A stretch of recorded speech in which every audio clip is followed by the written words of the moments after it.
The views expressed in this video presentation are my opinions and not necessarily the opinions of guests and others sharing or reposting this video. The content is produced for educational and informational purposes. Do not regard any statement in this video as a recommendation to buy or sell any financial instrument. Investing comes with risk to loss of principal. Always conduct your own research and seek guidance from a professional investment advisor. I am not a professional investment advisor. I'm Dollar Will. Let's make some money. Today, we're going to talk about bonds. Boring bonds. They're boring but important. What is a bond? A bond is a loan from you to a corporation or a government. If it's a loan from you to a corporation, that's a corporate bond. A loan from you to a city or state government, that's a municipal bond. A loan from you to the federal government is a treasury bond. What we are looking at here is a chart of the interest rate of the 30-year bond, 30-year treasury bond. When you make a loan to the government pays you an interest rate, or the corporation pays you. Whoever you're loaning the money to pays you, whichever of those. Wow. The entity that you are loaning the money to pays you an interest rate. Over time, since 1981, that interest rate has been declining. The bond has a value.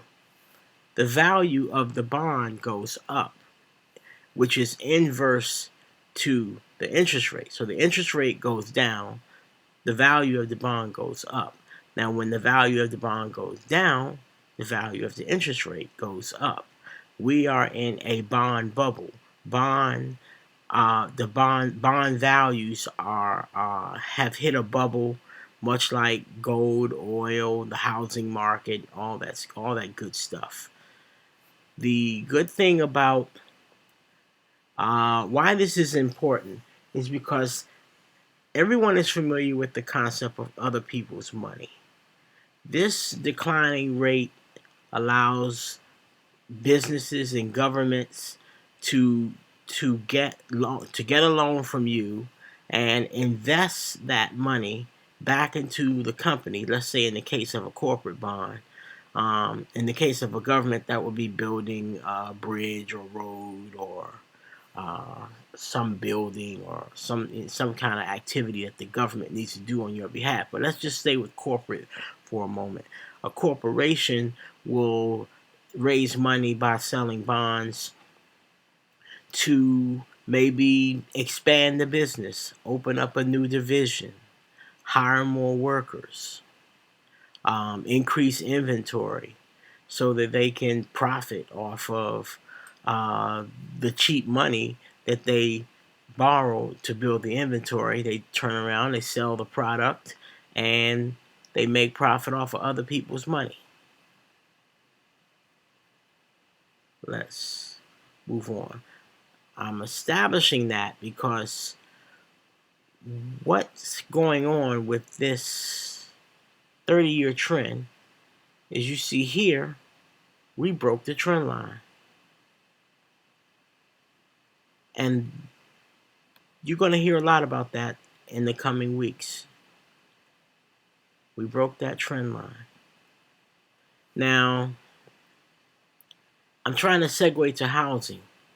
As interest rates rise, interest rates affect your capacity to your qualification for the mortgage.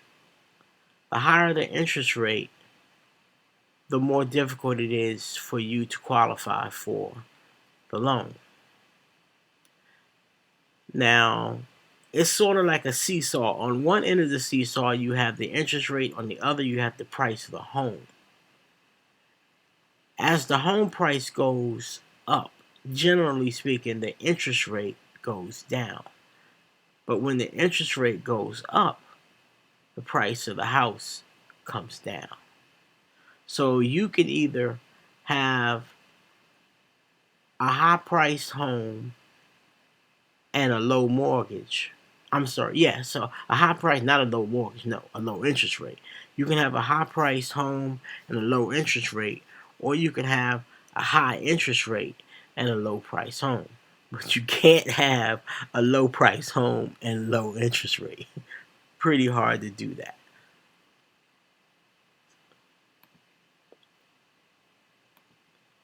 Segueing to housing. All of that was to lay the foundation to explain or to give you a context for these charts on housing. Come on.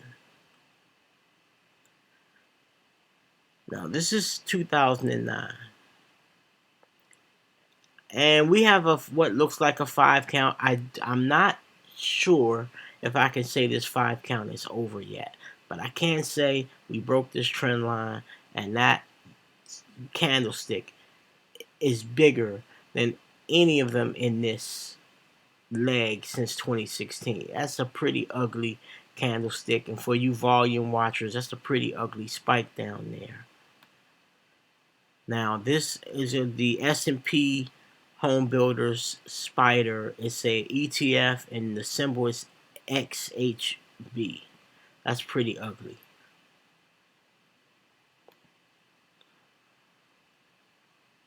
Let's see. I want to go back to show you something on this chart.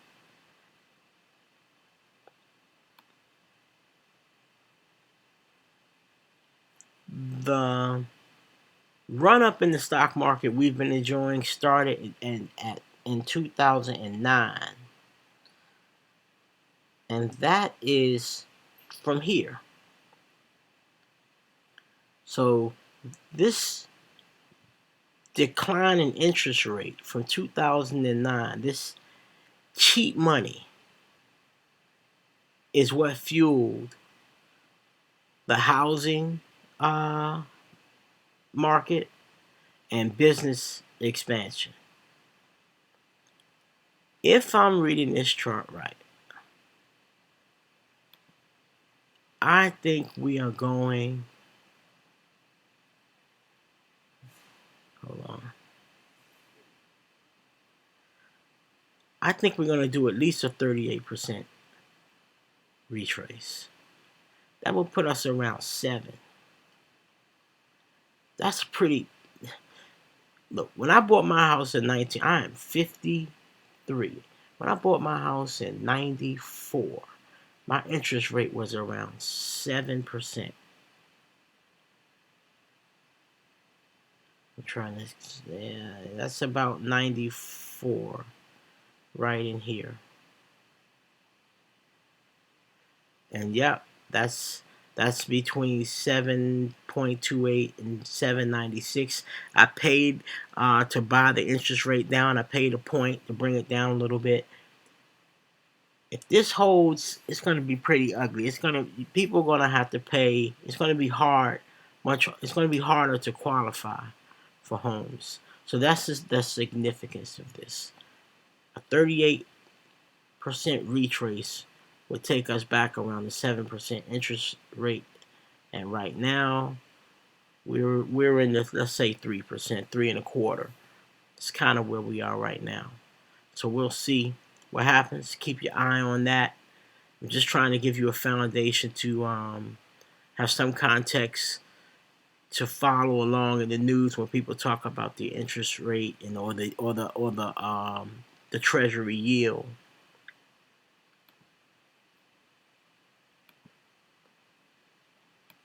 Okay. if you're getting any value in this in terms of helping you understand what you might want to do with your house, this is another conversation for you to have with your financial advisor. You know, some people talk to their advisor about getting a loan against the equity before the market takes it away. Some people use that loan to invest in the market to make money, to offset the losses that they're going to have in their house. I'm not recommending that anyone do anything. Other than talk to your advisor. Some people are thinking about buying a house right now in what looks to be the top of the market. That's something you should maybe discuss with your advisor. I am not a financial advisor. I'm just offering my concerns and my opinion. I have no authority to tell anyone what to do. Okay, so what we have here is the Dow Jones Real Estate, another chart. Big candlestick breaking the trend line. The high was in 2007, and this is around the same time that oil had its high. Now, a house, again, I'm Dollar Will. I study things that are dollar sensitive. The dollar is on one end of the seesaw, energy and oil and materials and metals is on the other side. And what is a house? A house is a collection of basic materials. You have bricks, concrete, you have metal, and all of those appliances like the refrigerator and all those kitchen appliances. You have wood, you have steel, you have copper, and the wiring.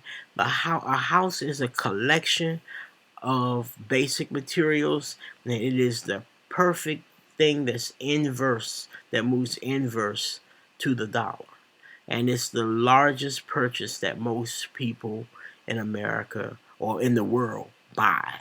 So if the housing market rolls over, it's going to, because housing represents so many things, including the furniture in the house.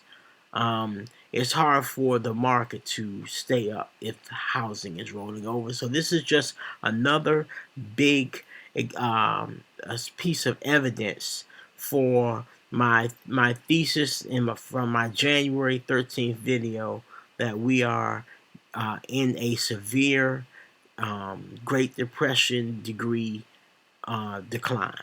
Okay, so that's the point of all of this. Again, if you're getting anything out of this, subscribe, forward it to someone that you think could benefit from this. Let's see. The last one. I don't have, in those indexes for housing, I don't have anything that goes back to like 81 or in the 80s. The best I could come up with is this particular home builder called NVR. And I'm going to show you why I think we have completed a 5 count.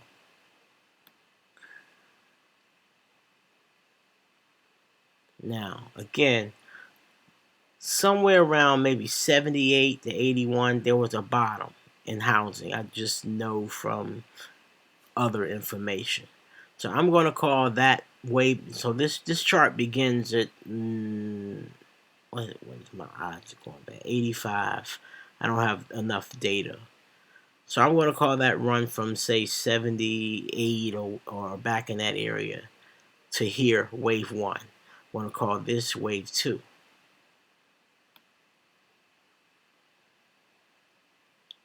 Come on.